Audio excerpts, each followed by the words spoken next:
જય દ્વારકાધીશ મિત્રો, આપણે દાડમમાં વજન વધી જવાને કારણે જો બધી ડાયરું રહીને એ નમી જઈએ. આપણે જે દાડમના ફળ છે એની સાઇઝ વધતી જાય, વજન વધતો જાય.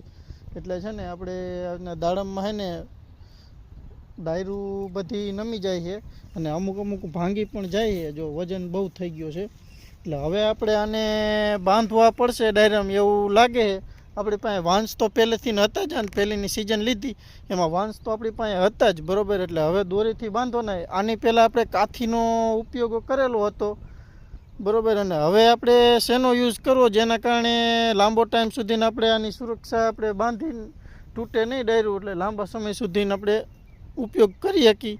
એટલે હવે શીનો ઉપયોગ કરવો હોય હવે આપણે તમને ખબર હોય કે શીનો ઉપયોગ કરવાથી લાંબો ટાઈમ સુધીને રહે, તો અમને કોમેન્ટ કરીને જણાવો કે ભાઈ આ ઉપયોગ કરો, કાથીનો ઉપયોગ કરી કે પછી લાયકરા દોરીનો ઉપયોગ કરી કે પછી અલંકની દોરી, કયો યુઝ કરાય તો જણાવો, બરાબર. પછી તમે કયો એ પ્રમાણે આપણે ઉપયોગ કરશું.